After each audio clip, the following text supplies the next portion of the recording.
Chapter 13.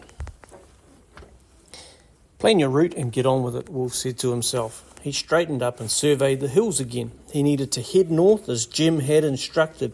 Even northeast would be fine as he'd already gone too far in the wrong direction. He pulled the compass out of his pocket and laid it flat in his hand. The red needle spun, then settled into the groove that showed north. He tried it several times at different angles, and he always got the same answer, so he decided it must be right. He had to cross the boulder landscape and head for the green bush above it. Now go, he ordered himself. Don't stop until you hit the tree line. Blowflies were coming in to settle on the pig, and Wolf brushed them away from his face. "Wherever you are, Tag, I'm leaving without you," he shouted. His echo freaked him out. The white chalky chips of stone rolled under his feet, and it took all of his concentration to avoid twisting his ankle. He walked around as many boulders as possible, but there were a few that he had to clamber over. The white dust coated his face and hands, trapping the dried blood to a deeper level. The sun hadn't reappeared, but he could see its light behind the clouds and noted that it was dipping steadily. He estimated it was now about 3:30. Wolf spotted the water before he registered the sound. A crisp, clear stream was suddenly in front, and Tag was sitting on the far side, drying off on a rock. He looked at Wolf as if to say, "You took your time." Not gulping truckloads of water when you're really thirsty is one of those pieces of information you're given as a child, but you never believe you'll need. Here was Wolf's opportunity to use what he knew, but it took all his restraint to go easy and not guzzle. He leaned down and filled his bottle before he washed his face and hands. When he finally drank, the water was icy cold as it hit his stomach, and his head shrieked from brain freeze. Wolf stared at the wall of green that rose up above him and realised he was standing beside the same stream he'd bathed Ralph in that morning when he was numbing his wasp stings. He was so grateful to get his bearings that he punched the space in front of him. "Yes, I know where we are, Tag. This is it, yes." Tag thumped his tail but seemed unsurprised. "Perhaps you know your way back after all," Wolf thought. He polished off a couple of sandwiches and gave the crusts to Tag. It was time to get moving. He was full of energy again. Crossing the stream was harder than it looked. Wolf and the pig swayed precariously several times. The water was knee-deep in the middle, and a small stone lodged in Wolf's wet shoe, making every step agony. He couldn't bend down to flick it out, and he was acutely aware of it until he was able to find a table-type rock to perch on that let Boris hang over the edge. The air was getting cooler as the sun dropped lower, and Wolf decided to put his jacket on at the next suitable stop. He looked for another rock or branch that would support the pig so that he didn't have to bend down or pick him up off the ground. He realised he was used to the lice and flies, and although the big bristly nose of the boar on his shoulder was not pleasant, it was bearable. The weight, rather than the blood and filth, was the worry. Reaching the exact spot that Wolf had soaked his sore hands seemed a massive achievement. "Hey, Tag, we're doing it." He remembered Jim in the early morning saying it was about 40 minutes from the road to the first stop, and he'd been pretty accurate. It had been an uphill walk in, so it was going to be an easier downhill walk out from here. Eventually, Wolf found a crumbling tree stump to rest the pig on. He watched it for a while before committing, in case it harboured a wasp's nest. When he was sure it was clear, Wolf laid the pig down, put his jacket on, and squeezed the excess water out of his socks. It was only a short distance then to the wasp site that had started the day so badly. Wolf scooted past, keeping well back behind the trees. Now that he knew the nest was there, it seemed amazing that he hadn't seen it that morning before he was stung. Perhaps this time of day was cocktail hour for wasps because they were buzzing and mingling in wide arcs as Wolf slunk past. Tag gave a low growl and stayed close to Wolf's heels. The wasp noise was menacing, and in Wolf's imagination, they were attracted to the smell of the pig and coming to get him. He dug it in and hoofed his way well past the danger zone. He He could almost smell his escape now, and it made him push harder. His back and legs screamed for mercy, but the thought of the road ahead kept him moving.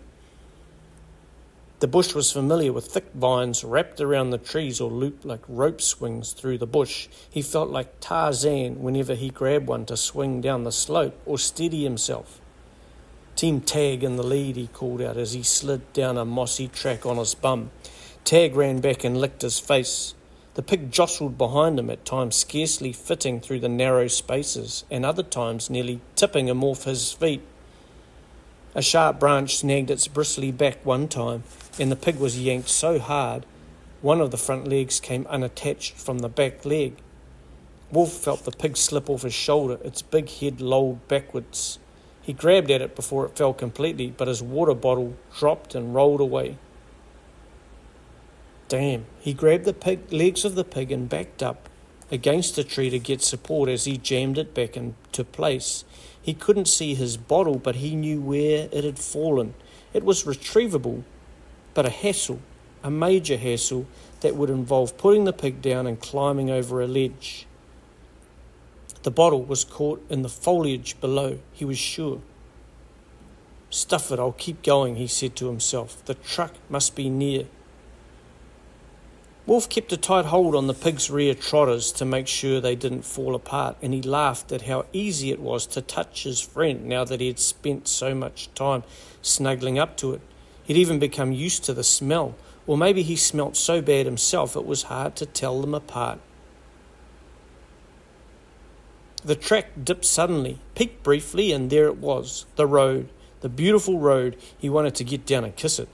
Wolf ran up to the fence and stared in awe. The truck was about 50 metres higher up, so he knew he'd gone off course somewhere, but at least he was out of the bush.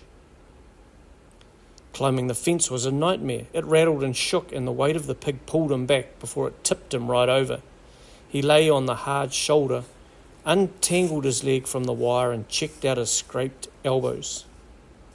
"Bugger you, pig. You won't get the last laugh." He clambered up and left the pig on the road, thinking he would bring the truck that way. He walked up to the truck, digging the keys out as he went and mentally running over the driving instructions. He unlocked the driver's side of the truck and climbed in. "I'm here," he said to himself. Then he said it over and over again. "I'm here, I'm here." Just for a moment he pretended he could drive, and he let one arm rest on the window edge in a casual way. In the other, he draped over the steering wheel. "Do you want to get in, Tag?" he shouted through the glass. Tag leapt up and barked at the window, so Wolf let him in. He clambered across and down onto the floor to look for food scraps. Wolf stopped fooling around and got on with the serious business of driving. He practiced the gears first. There were only 3 forward gears in reverse, so Wolf put his foot on the clutch and went over 1, 2, 3 in reverse until he thought he had it. The choke was next, and Wolf examined the dashboard, trying to work out which control was the choke. There were 3 possible options, and it could have been any one of them. But when he got really close, he saw that choke was engraved as a faint indentation on one. He put the key in, pulled out the knob, labelled choke, a little bit, as Jem had instructed, and the truck shook as if there was a violent earthquake happening. Wolf slammed his feet on the pedal, searching for the brake. Something worked because the shaking stopped, and Wolf remembered the clutch. He must have left the truck in gear when he'd finished running through the gears. Why the hell hadn't he been taught to drive? Kids as young as 10 learned the basics of driving, but not in the play-it-safe Miller family. He tried again, but this time he wriggled the side gear stick to make sure it was in neutral. The old truck made terrible grinding noises, but it eventually shuddered into life. "We're in business, Tag," he shouted. He was ready to go. He put the clutch in and slid the gear stick into first, feeling like an old pro.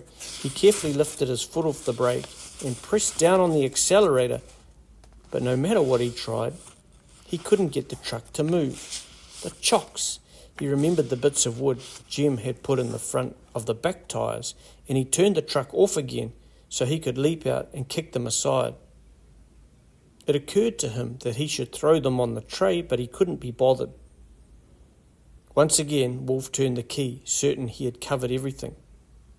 The truck strained against the engine, wanting to go forward, but still something was holding it back, and Wolf couldn't think what the hell it was.